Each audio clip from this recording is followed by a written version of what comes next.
Have you ever felt drawn to someone who was completely outside your plans? Someone who could unexpectedly stir something profound within you? I asked myself that question hundreds of times before that night. And today you'll understand what that reveals about yourself. My name is Lucas, I'm 26 years old and I work as a graphic designer in Los Angeles. I've always been that guy who considered himself secure in his own identity, you know? I had my circle of friends, my career goals, my relationships with women that always followed a comfortable and predictable pattern. I was the type of person who believed he had everything under control, who knew exactly who he was, until I met Raphael. Raphael was a friend of a cousin of mine. The first time I saw him was at a family barbecue. He carried himself with the confidence of someone who knew exactly what he wanted in life. Impeccably groomed with well-cut hair and a trimmed beard, he had a presence that, I admit, left me slightly unsettled. It wasn't aggressive or intimidating, just different, and magnetic energy that naturally drew people's attention when he spoke. And I, without fully understanding why, was no exception. In the following months, we started seeing each other more frequently. Catching games at sports bars with friends, happy hour after work, those casual hangouts that happen when you have mutual friends. And every time we met, I felt something strange in my chest. An uneasiness I couldn't name. You know when you try to ignore a feeling because it doesn't make sense? That was exactly it. I found my thoughts drifting to him at the most unexpected times. During a work meeting, while designing a logo, my mind would unexpectedly replay a joke from our last get-together. Or I'd recall the way he laughed, head thrown back, genuinely and unabashedly amused. This caught me off guard because I had never experienced such feelings before, especially not towards a man. I started questioning every interaction of ours. Was I reading signs where there was nothing? Did that longer hug after a few beers mean something, or was it just genuine friendship? The mental confusion was intense, because recognizing this attraction meant confronting everything I thought I knew about myself. And that, I can assure you, is absolutely terrifying. There was a night when everything started to become clearer. Not clear in the sense of resolved, but clear in the sense that I could no longer pretend it didn't exist. It was an ordinary Friday. We had arranged to catch the game at the bar near my apartment. Some friends bailed at the last minute, and it ended up being just the two of us. We spent hours talking about everything. Career dreams, past relationships, family. Those deep conversations you only have when a few drinks make vulnerability easier. At a certain point, he talked about his ex-girlfriend, about how the relationship had ended because he felt he couldn't be completely honest with her about some aspects of his life. He didn't go into details, but there was something in the way he said it. A pause, a look, something that made my heart race. I wanted to ask more, but I was afraid that if I asked, he would realize what I was feeling, and I wasn't ready for that yet. The bar closed around midnight. When we left, he asked if I could give him a ride home. His car was in the shop. Of course, I said, as if it were the most natural thing in the world. But inside, my stomach was churning, because suddenly, the night wasn't ending. We would be alone, in my car, for at least 20 minutes to his place. We got in the car, and the silence that settled wasn't uncomfortable. It was charged. You know those silences that say more than any words could? That was exactly it. I drove trying to seem casual, but my hands were sweating on the steering wheel. He was fiddling with his phone absent-mindedly, but I felt he was also aware of that invisible tension that filled the space between us. A few blocks from his place, he broke the silence. "Can I ask you something?" "Sure," I said, trying to sound calm. "Have you ever felt something you didn't expect to feel? Like something that caught you completely by surprise and you didn't know what to do with it?" My heart raced. I knew that question wasn't random, but at the same time, I was afraid of misinterpreting, of responding in a way that would expose everything I had been trying to hide. "Yes," I replied, choosing my words carefully. "I think everyone has felt that way at some point." He smiled, but it wasn't an amused smile. It was a nervous smile, the kind you give when you're about to say something important and still don't know if you should. "It's just that I've been feeling something lately, and I don't really know how to deal with it." I stopped the car in front of his building. I turned off the engine, and for the first time that night, I looked directly into his eyes. And what I saw there removed any doubt that might still exist. He felt the same way I did. "Want to come up to talk?" he asked, his voice low, almost a whisper. I should have said no, should have made up some excuse. That it was late, that I had something the next day, anything. But I didn't say any of that, because in that moment, for the first time in months, I didn't want to run away from what I was feeling anymore. "Yes," I said, just that. A simple word that carried the weight of all the confusion, fears, and desires I had kept until then. We got out of the car in silence. We walked to the elevator without exchanging a word. The hallway to his apartment seemed to last forever. Every step was a choice. With each passing second, I had the chance to turn back, to go downstairs, to get in the car and leave. But I didn't do that, because deep down, I knew that if I didn't walk through that door, I would spend the rest of my life wondering, what if? He opened the apartment door and flicked on the living room light. A simple, masculine space with minimal but well-chosen furniture. He went to the kitchen and offered water. I accepted, more for the extra time than actual thirst. I needed a few seconds to process what was happening, to prepare myself for whatever was coming next. We sat on the couch. The distance between us was calculated. Not too far to seem cold, not too close to seem desperate. He held the glass of water with both hands, looking down. And then he started to speak. I've never told this to anyone before, but I think you'll understand. Or at least I hope you will. I nodded, unable to say anything. My throat was dry despite the water. I spent years trying to understand what I feel, trying to fit my feelings into boxes that made sense to everyone. But the more I tried, the more I realized that I can't do that anymore. He paused, took a deep breath, and then, for the first time, he looked directly at me. I'm attracted to you, Lucas. And it's not just a friend's admiration. It's something more. Something I tried to ignore but can't anymore. The world stopped. Literally, I felt as if time had frozen in that moment. All the internal conversations I had with myself, all the doubts, all the fears, everything came to the surface at once, and along with that came an inexplicable relief. Because I wasn't alone. Because what I felt wasn't one-sided. Because for the first time, I didn't need to pretend anymore. Me too, I said, and those two words came out with surprising ease. I feel this too. He smiled.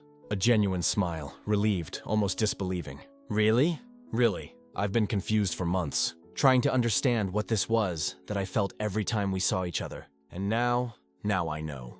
We stayed there, sitting on the couch, just looking at each other. There was no rush.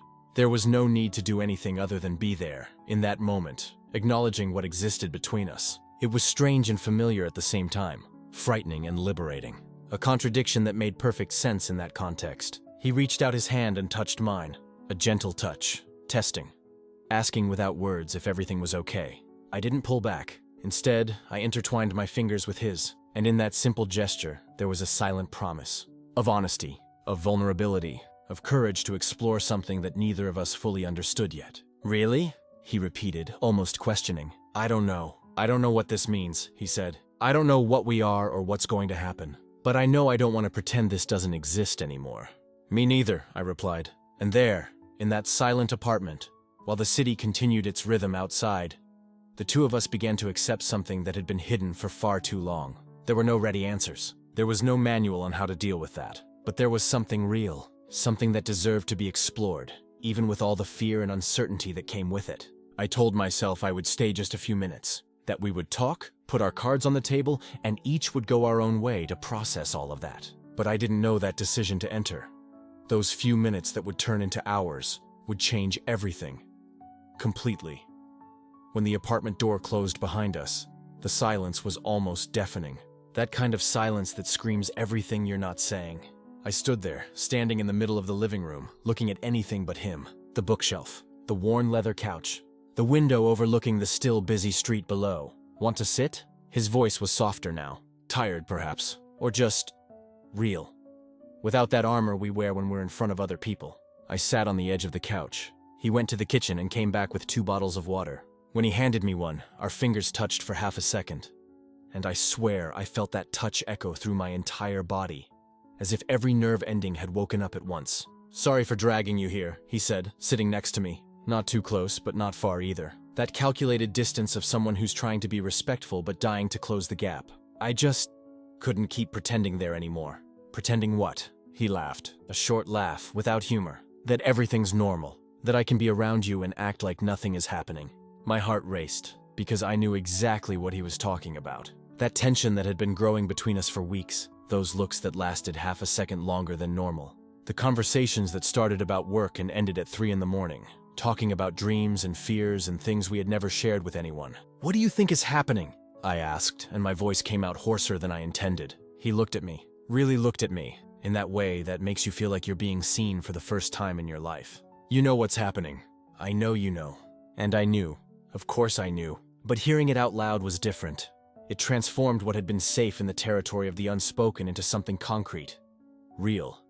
Impossible to ignore. I started, but the words died in my throat. How could I admit something like that? How could I say out loud that I was feeling things I shouldn't be feeling? For someone who, by all rational accounts, was completely outside my plans, He leaned forward, resting his elbows on his knees. Look, I'm not asking for anything. I'm not expecting you to feel the same way. I just need to be honest, because this lie is killing me. What lie? Pretending that you're just my friend. He turned his face toward me, and there was so much vulnerability in those eyes that I could barely hold his gaze. Pretending that I don't think about you all the time. That I don't make up excuses to see you. That I don't wake up in the middle of the night thinking about what it would be like if...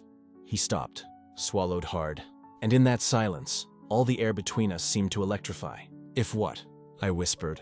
If I could kiss you. The world stopped. I swear it stopped. I could hear my own heart beating, the sound of traffic outside, his breathing so close. And all I could think was, he just said that. He just said it out loud.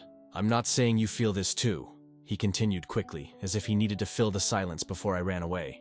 But if you do, I just want you to know there's nothing wrong with it and that I understand. I understand the fear, the confusion, everything, because I feel it too. My mind was in turmoil, because every logical fiber of my being was screaming that this was crazy. That I should get up, thank him for his honesty, and leave before things got even more complicated. That there were 1,000 reasons why this couldn't happen. But there was a quieter voice, a deeper one, that was saying something completely different. A voice I had been trying to muffle for weeks. And that voice was saying, finally someone is feeling what I feel. Finally, I'm not alone in this. I tried again, and this time the words came out. I think about you too, all the time, and it scares me because it's not supposed to be like this. He let out his breath, as if he'd been holding it this whole time. We sat there, looking at each other, and the silence was different now. It was no longer uncomfortable or charged with unresolved tension. It was expectation, possibility. The kind of silence that comes before everything changes. What do we do now? I asked. He gave a half smile, sad but also hopeful. I don't know. I never thought I'd actually get this far. I laughed, a low, genuine laugh that dissolved some of the tension. You confess your feelings without having a plan? Apparently, he said with a hint of self-deprecating humor. And then he did something I didn't expect. He reached out and took my hand. Just that. Just intertwined his fingers with mine, as if it were the most natural thing in the world. And maybe it was. Maybe it was exactly what should have been happening for weeks. We can take it slow, he said softly. You don't have to decide anything now. Just don't lie to yourself. I spent too much time lying to myself about what I felt, and it only made me unhappy. I looked at our intertwined hands, at his fingers wrapping around mine with a gentleness that made my chest tighten. And I realized I was tired. Tired of fighting against something that, deep down, I wanted. Tired of inventing reasons why this was wrong when the only thing that felt right in that moment was exactly where I was. I'm not lying, I whispered. Not anymore. He squeezed my hand, and we stayed like that. Minutes passed. I don't know how many. Time had completely lost its meaning. There was only that moment, that room, that connection that was finally being acknowledged. At some point we started talking again, but now it was different. No filters, no fear. He told me about the first time he realized he felt something more. It was on an ordinary day, he said. We were having coffee, complaining about work, and I laughed at something stupid he said. I told him about the night I stayed awake until 4 in the morning, staring at the ceiling, trying to understand why my heart would race every time he sent me a message, trying to make sense of feelings that defied all logical explanation. You stayed awake thinking about me? He asked, and there was something vulnerable and hopeful in his voice. Many nights. Me too. I thought I was going crazy. Maybe we are, I said, going crazy together. I think I'd rather be this way than sane alone. And it was in that moment I realized how close we were. At some point in the conversation, the distance between us had shrunk, not on purpose, but naturally, as if our bodies were responding to something our minds had finally accepted. He lifted his free hand and very slowly touched my face, just his fingertips tracing the line of my jaw. A touch so light it could have been imaginary, but it wasn't. It was real. It was happening. Can I kiss you? He whispered. My heart was beating so hard I was sure he could hear it. All the reasons why I should say no flashed through my mind in an instant. And then they passed, because none of them mattered more than that moment. None of them were stronger than the truth of what I was feeling. You can. And that's how it was, unhurried. A calm kiss, full of truth. His lips touched mine with a gentleness that made tears sting my eyes. It wasn't ardent or desperate. It was right, it fit. As if it were something that should have happened long ago and was finally finding its place in the universe. When we separated, he rested his forehead against mine, both of us breathing a little faster, both still processing what had just happened. I began. I know. We stayed like that, foreheads touching, hands still intertwined, breaths mingling, And for the first time in weeks, that knot in my chest began to loosen. Because I wasn't fighting anymore. I wasn't resisting anymore. I was just being. But then, like all good things, reality began to seep back in. Slowly, yet inexorably. Like water trickling through an invisible fissure. I pulled back a little, and he felt the change immediately. I saw it in his eyes. "What is it?" he asked. "Nothing, I took a deep breath. What did we just do?" He was quiet for a moment, then let out a long sigh. Something that should have happened ages ago. Or something that perhaps should never have happened. It all depends on how you choose to see it. And how are you looking at it? As the best and scariest decision I've ever made. He squeezed my hand again as if afraid I would leave. And you? Honestly, I don't know. Because part of me was screaming with happiness. That part that had secretly wanted this for so long had finally gotten it. But there was another part, the practical part. The part that thought about consequences, that was starting to panic. "I'm scared," I admitted. "Me too. What if this ruins everything? Our friendship, our work, our... What if it doesn't?" He interrupted gently. "What if this is exactly what should happen?" But also, for the first time in a long time, I felt something beyond fear. I felt hope. "I don't know what comes next," I said quietly. "Neither do I, but..." He hesitated, then continued. "Can we figure it out together?" And in that moment, with the taste of him still on my lips, and his touch still burning on my skin, with fear and hope fighting inside my chest, I realized something. I had a choice. I could let fear win and spend the rest of my life wondering, what if? Or I could be brave. I could let it happen. I squeezed his hand back, together. But even as I said it, even as he smiled in that way that made my heart squeeze, I could feel the storm forming on the horizon. Because some things, once you start them, you can't simply undo. Some thresholds once crossed can never be uncrossed. And in that moment, everything I thought I knew about myself began to shatter, and I had no idea what would come next. But everything changed the next morning.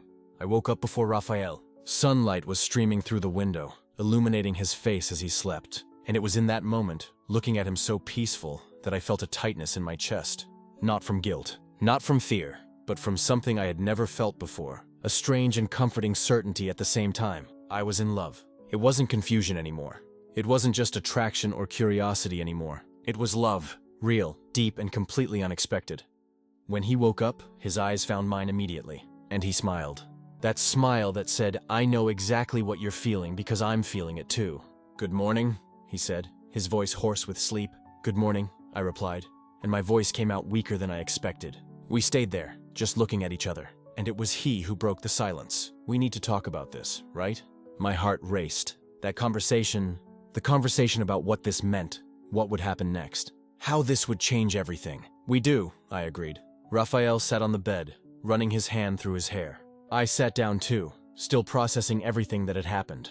And suddenly, all that vulnerability from the night before came back, but in a different way. It wasn't about desire anymore. It was about the future. "I don't want you to think this was just an impulsive moment for me," he began, looking directly into my eyes. "Because it wasn't. I've been feeling this for a long time, Lucas. And it's not just attraction. It's you, the person you are. The way you understand me without me needing to explain.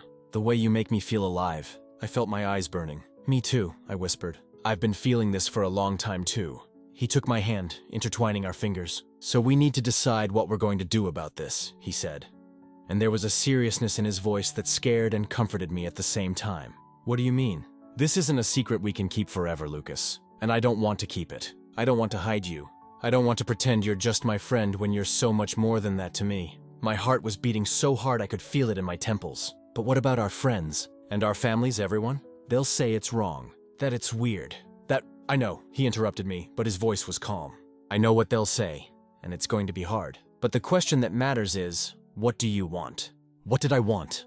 I looked at the man in front of me. The man who had become an essential part of my life without me realizing it. Who made me laugh like no one else. Who understood me without needing explanations. And who was now something completely different. Someone I loved in a way I had never loved anyone. "I want you," I answered, and my voice came out firm for the first time. "I want this. I want us." The smile that formed on Raphael's face was the most beautiful thing I've ever seen. "Then that's it," he said. "We'll face this together." And that was it. In that moment, that morning, everything truly changed. It wasn't easy. When I told my best friend, he was silent for long minutes. I was holding my beer glass so tightly that my fingers hurt. My heart was in my throat. "Dude, I don't know what to say," he began, and I saw the confusion in his eyes. "You too? Really?" "Really," I replied, my voice barely coming out. I know it seems crazy, but it's real. More silence, and then he sighed. Look, it's going to be weird as hell at first, but if this is what you want, if this is what makes you happy, who am I to judge? That was the beginning. Telling my parents was even harder. My mother cried. Not out of sadness, she later explained, but out of fear. Fear of what people would say. Fear of how the world would treat her son. Mom, I understand the fear, I said, holding her hand. But for the first time in my life, I'm being honest with myself. And that has to count for something. My father stayed quiet for days. He didn't talk about it, didn't ask anything. Until one night, he called me to talk. I'm not going to lie and say I understand, he said, his voice tired. Because I don't understand. But you're my son, and I love you. And if this guy makes you happy, if he treats you well, then I'll try to accept it. It wasn't the warm embrace I wanted, but it was a beginning, and it was more than I expected. The following weeks were a whirlwind. Some friends distanced themselves, others got even closer. At work, some colleagues whispered when I walked by, but others came to talk, genuinely curious, genuinely respectful. And through all of this, Raphael was there. Steady, patient, never doubting, never pressuring me. Just being present. Sometimes I wonder if it's worth it, I confided one night, after enduring a particularly rough day filled with whispered comments at the office. He pulled me close, kissing my forehead. It's worth it, he said simply. Every difficult second is worth it, because at the end of the day, we have the truth, and no one can take that away from us. And he was right. Today, 2 years later, we're living together. It wasn't easy getting here. There were tears, fights, moments of doubt, but there was also a lot of love, a lot of growth, a lot of learning about who I really am. I learned that identity isn't something fixed, that you can spend 26 years thinking you know who you are, and suddenly discover a part of yourself that was hidden all along. And that's not a betrayal of who you were. It's just evolution. It's discovery. I learned that courage isn't not being afraid. It's being afraid and doing it anyway. It's waking up every day and choosing to be authentic, even when the world tries to push you back into the closet. And I learned that love, true love, transcends expectations and labels. It doesn't conform to predefined boundaries or societal plans. Love simply arrives, unbidden and profound. And when it does, it has the power to reshape everything. My parents now come over for dinner. They talk to Raphael about sports, work, life. It's not perfect. There are still moments of tension. But there's also acceptance. There's love. And in the end, that's what matters. Of course, there are still those who raise their eyebrows when they discover our story. There are still those who make comments. But I don't care anymore, because I know what we have. And I know it's real. Raphael taught me that happiness doesn't require having everything perfectly mapped out. Sometimes true courage means embracing the confusion, leaning into uncertainty. It's about declaring, I may not know exactly who I am, but I know exactly what I feel. And that clarity is enough. And it was enough. Every tear, every difficult conversation, every judgmental look was worth it. 'Cause I found my place. I found my person. And I found myself in the process. So if you're watching this and have ever felt attracted to someone who, theoretically, was completely outside your plans, someone society would say is wrong, I want you to know something. You're not alone. I've been exactly where you are, feeling that confusion, that fear, that guilt mixed with desire and hope. And I can tell you there's nothing wrong with what you're feeling. Love is unpredictable. It doesn't ask permission. It simply arrives. And when it truly arrives, it transforms everything. But I'm telling you that if you're feeling something real, something deep, something that makes you question everything you thought you knew about yourself, it's worth exploring. Because self-deception is the cruelest prison imaginable. Living an entire lifetime, suppressing who you truly are, silencing what you genuinely feel, is the ultimate betrayal of your most precious gift, your authentic self.